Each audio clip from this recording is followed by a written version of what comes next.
Welcome to the INFOWARS Nightly News. I'm your host, Jakari Jackson. It is May 7th, 2014, and here are our top stories.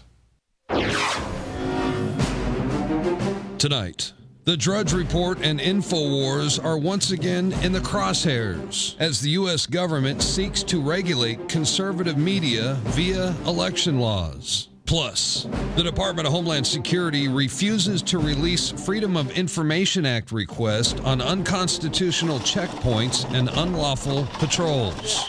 Meanwhile, in Albuquerque, New Mexico, residents plan to storm another city council meeting and arrest the police chief. For arrest on Albuquerque Police Chief Gordon Eden. He is charged with accessory. All that and more up next on the INFOWARS Nightly News. And welcome back. Our top story tonight, FEC chair warns that conservative media like Drudge Report and Sean Hannity face regulation.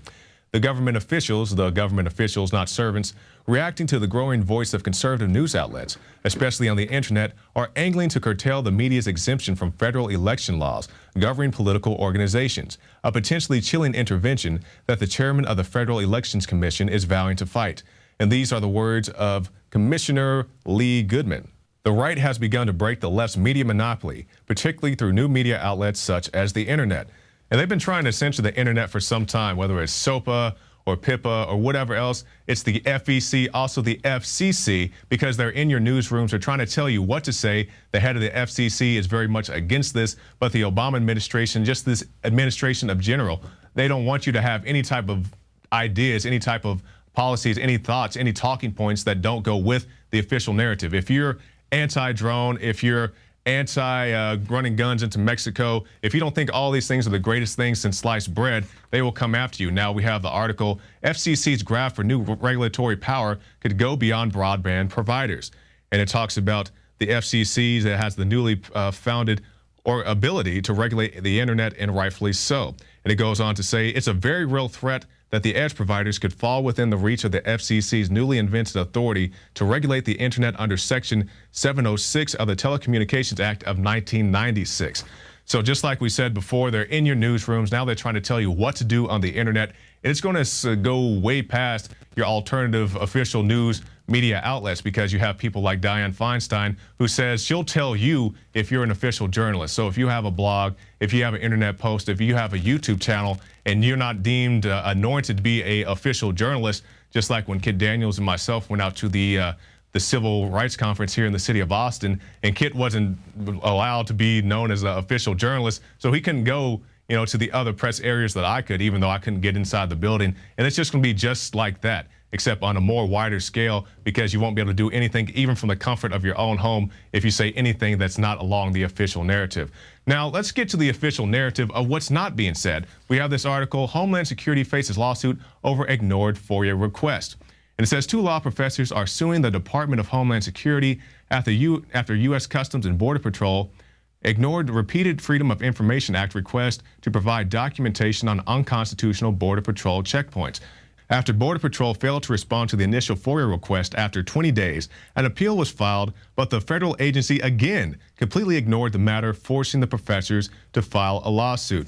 And this is just more the silly shenanigans we see going on with the Border Patrol. As you recall, a few weeks ago, we gave you the report about the mother who was driving down on the border, and her children were pretty much stopped, her and her children in her car were stopped by the Border Patrol. The Border Patrol slashed her tires to make sure that she's a good little slave because she didn't want to get out of her car. And these are the type of things that you see going on. And are there good Border Patrol agents? Yes, they definitely had some good agents get hurt with Operation Fast and Furious, Brian Terry. So there are good people out there, but you have things like this. You have these unaccountable agencies who can just run around and do whatever they want because they have these constitution-free zones, where they say if you fall within this zone, you have no constitution, you have no rights other than the rights we decide to grant you at the time of the incident. So be very aware of this if you're traveling near the borders, and we just need to get rid of these constitutional zones, constitutional free zones, that is, altogether. Now let's talk about the things that are going on in our skies. We have every country will have an armed drone within 10 years. And they also have these things flying the U.S. border, the U.S.-Mexico border, and also the U.S.-Canada border. Drones are already in the United States. I'm not just talking about the smaller drones that you can go buy someplace like Walmart. They have the big Predator drones flying our borders, but they don't want you to know about this. And now we have this article out of Defense One. And buried in the second paragraph, it says, so far, 23 countries have developed or are developing armed drones, according to a recent report by the RAND organization. It's only a matter of time before the lethal technology spreads, several experts say. And if you say, what's wrong with these drones? Well, there's a lot of things wrong with these drones. If you go to prisonplanet.tv, you can see the great report we did a couple years back. Obama orders children murdered. And this was the running tally, I believe, around 2012 of all the children that have been killed in these drone strikes, because people want you to think that these are surgical precision tools. They are not surgical precision tools. They'll knock down half an apartment complex to kill 10 guys. They'll blow up an entire wedding party to get one suspected terrorist. And just like Captain America said, I thought the punishment came after the crime. They kill these guys even though they're not currently engaged in any illegal activity at the time. So go and watch that report, Obama orders children murdered, on prisonplanet.tv. Now we have this Boko Haram terror attack in Nigeria opens door to AFRICOM. According to a report posted yesterday by Vanguard, a Nigerian newspaper, the jihadist terror group Boko Haram stormed a town and killed around 300 people. Here's what Boko Haram says they want. 1. A stricter version of Sharia law than the one currently in place in northern parts of Nigeria. 2. An end to Western education because it's run by infidels. Whilst others claim to be Muslim, but have lost traces of Islam. What? All in the name of being educated. 3. Death to those who don't share their beliefs. And 4. Death to a government they see as corrupt and blasphemous. And you can find more on this on INFOWARS.com. Medical drug pumping microchip planned to be carried out by 2017. Currently, drug reservoir chips can be implanted right under the skin, delivering pharmaceuticals of all kinds. But here's the troubling part of this. They won't be controlled by you, but rather by medical professionals. Now, this chip reminds me of my time when I used to work at Circuit City before they went bankrupt.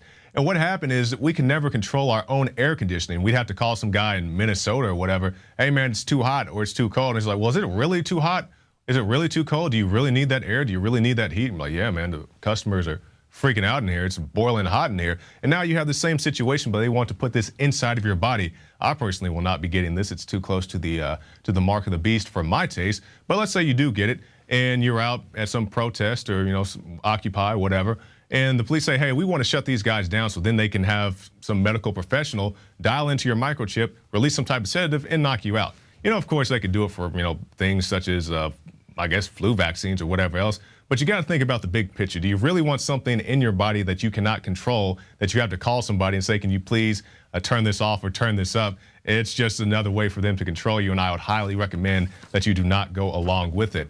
And, when you go along around the border, talking about going along with it, sometimes you may come into a situation where you don't know exactly what to do. Maybe you miss an exit and you find yourself in Mexico or close to the Mexico border. And now we have this ex-U.S. Marine jailed in Mexico says he didn't mean to cross the border. So basically, this is the situation that I'm very much concerned about for all people, not just Marines or people who travel to borders. Let's say you're driving around town, you make a wrong turn, and maybe you didn't go all the way to the border. Maybe you find yourself in a school zone. You turn, oh, I didn't mean to come on this school ground, and for whatever reason, they're having checkpoint day, and you just happen to come from deer hunting, and you got your gun in your back, in your trunk, and they say, sir, why do you have this gun? I was, well, I just came from deer hunting. I got a deer strapped to my roof. So that's not good enough. You're going to jail because you're here in the school zone. And this is a very real situation that could happen to anybody. Regardless if you hunt or you just keep a gun in your car for protection, you have to be aware of this situation. And now this guy has been put in jail because he got too close to the border. And it's a very real situation. I would definitely advise people to think more about these situations because this could really happen to anybody, as I was saying before. And now something that doesn't happen to anybody, but I'm glad it did happen in this particular incident. Albuquerque residents vowed to storm another city council meeting. Things spiraled out of control when this man, an assistant professor at UNM, David Correa, took the podium in public comment, going after Chief Gordon Eden. We now serve a people's warrant for arrest on Albuquerque Police Chief Gordon Eden. He is charged with accessory. From there, the yelling started, and one woman even tried to hand Eden a warrant for his arrest. Eden got up and left without taking the paper or acknowledging the woman. And that's something we need to do all around this country. If you have a bad police chief, if you have a bad sheriff, just walk up to him. Excuse me, sir, we have this warrant for your arrest. We don't need you in our town or our city or our state anymore. And the people in North Carolina said, hey, we don't need a bad sheriff in our state, so we got rid of him. And this is Sheriff Brown. You guys may recall the report David Knight filed.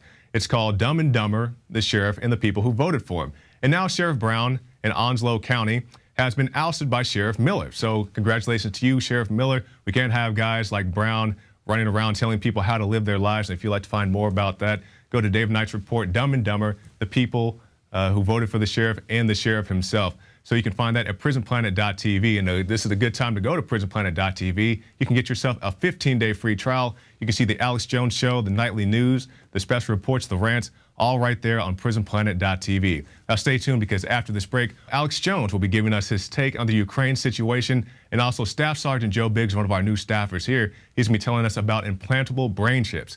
It's not science fiction, it is science fact, and this is the InfoWars Nightly News. Stay tuned for more.